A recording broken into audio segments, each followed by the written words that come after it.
because the acronym TIPS means to ensure prompt service. There's no guarantee in life. There's no guarantee I'm going to do well. But the tip, that's the critical aspect of it.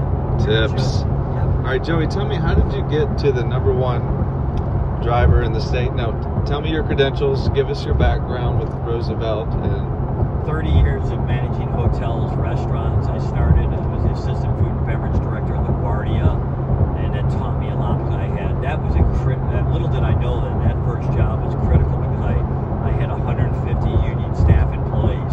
So you had to work with these people and really figure them out. And because they had the power of the numbers, so you couldn't just fire people because they screwed up or didn't show up to work. You had to really work with people, and it really taught me how to not treat an organization kind of like a black and white, very strict. You had to be kind of a chameleon. You had to really, you love aliens, I love aliens. You like certain things, I like certain things, and I had to do scheduling that met people's lifestyles, and that taught me a really big lesson on being flexible at a very young age, and I think that really helped me mold how I am today. Because the bottom line in the hospitality industry is you want to overcome objections and find out disasters prior to you walking up to the front desk. So if you're working the breakfast area or the happy hour area, you're uncovering opportunities. And the other thing about being in the restaurant or hotel industry is you're looking at every single customer that comes up to your front desk or walking into your restaurant door. You've got to be poignant, and your staff has got to be zeroed in on what they're looking for. They're looking for more business. So I'm asking you very straightforward questions. They're very conversational, but they are very important to our world. How long you staying? You come here often? What type of work are you involved in? Does your company have a corporate account?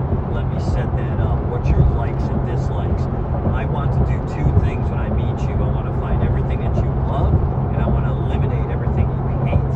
And if I can do that within 30 minutes of knowing you, I've won the day, and I've won the future.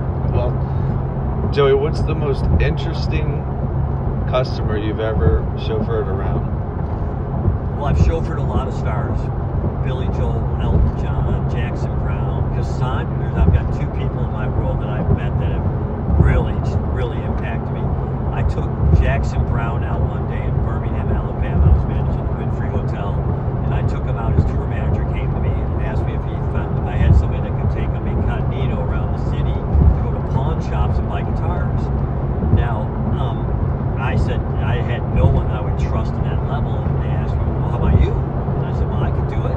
So I took him out all day for like 6 hours. We were out hanging out together, just sitting next to me for hours buying guitars, and little did he know that fueled my passion for guitar playing, and I picked up the guitar after that, and I play now.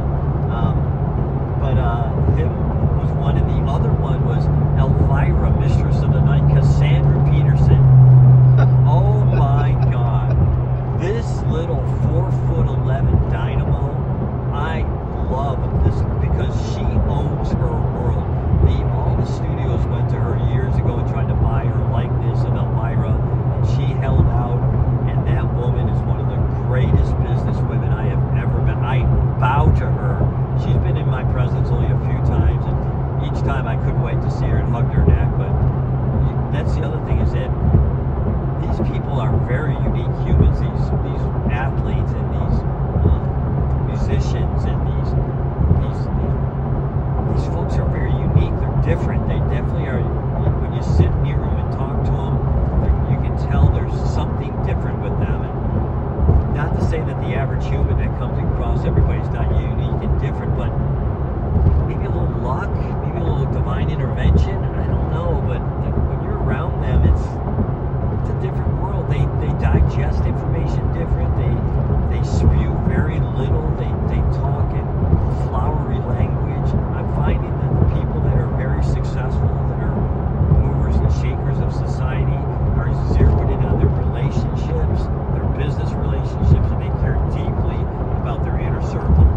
And I know that because I drive them every day. I'm very personal with them. I take their family, their kids, and their grandparents, and their parents, the mass and everything. Joey, you're a high performer as well, being around people like that. What have you learned about high performance, and why do you enjoy life and business the way that you do?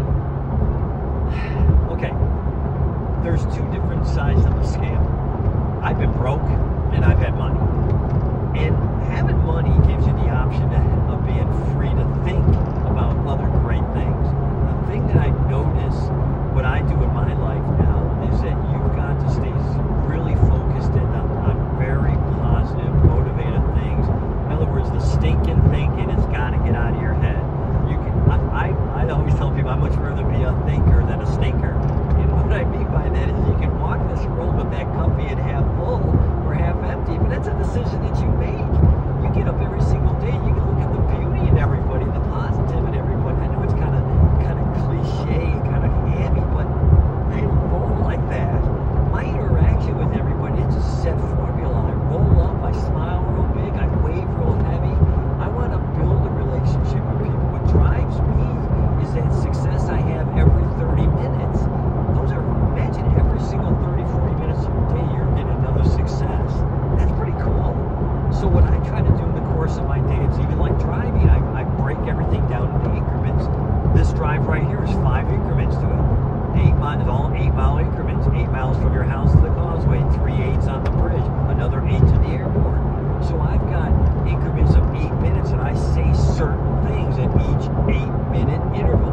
It's very structured.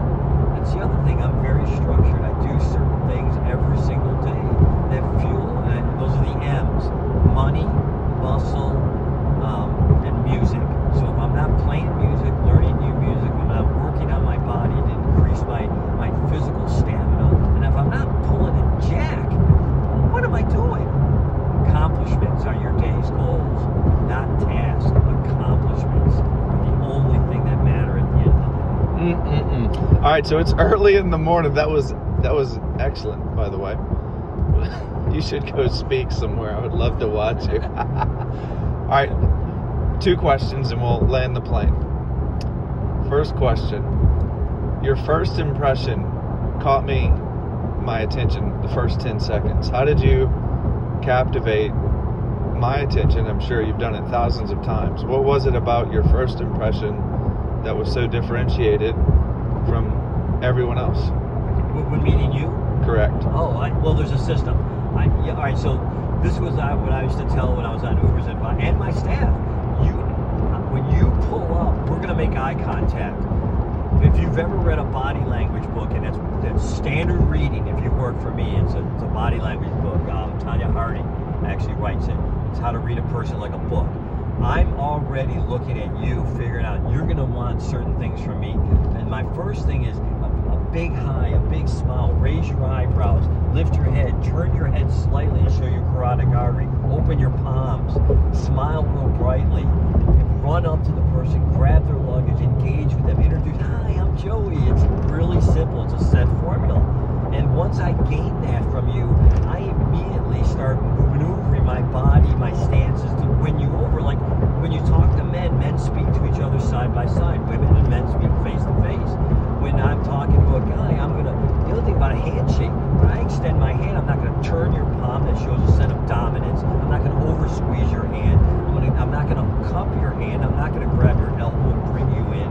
That's a sign of power. I'm not going to do that. I want to show you vulnerability and strength at the same time. So I'm going to go in, look in the face, raise my eyebrow, tilt my head, grab your hand, shake it firmly, grab your stuff, offer you a beverage, and within 15 seconds, you don't even realize why you like me. You like me because everything that 85% of what my body language is telling is, I like this dude, and he's safe. He's not predator. He's not prey. I love that. That's the system. Same thing if you walk up to my front desk. We're, hi, how you doing? Welcome. We've been waiting for you. Oh my God, I've won you over already. This is excellent. Now we teach a class on fearless presenting, and there's 3 parts of communication. Body language is 75% of communication, followed by voice. I heard your voice inflection match mine as well. You mentioned a little bit on how you mimic, get to the body language. And then your words, you're also very poignant. That is fantastic. From a leader perspective, a presenter, communicator, connecting with your audience, it's really remarkable. your passion for customer service, people. Really, you're very well read as well. Just an impressive background. What's the name of your business? All right, so the name of my company is Riding with Joey, because people sit in that back seat there and they're on conference calls, and over the years and thousands of rides, I've overheard people say, "What are you doing?" I said, "Well, I'm riding with Joey." So that's how I came with the company name. And then my company motto is, "I drive drunk so you don't have to," which is just hysterical. And I don't drink, so even makes it even funnier when I hand my business cards to cops. They just look at me. So funny. Like, I'm all jacked up on Mountain Dew, bro. Come get me. So that is fantastic. and the other thing is that you deserve this. You deserve my best. You imagine. All right, so this is the other thing that's cool about life.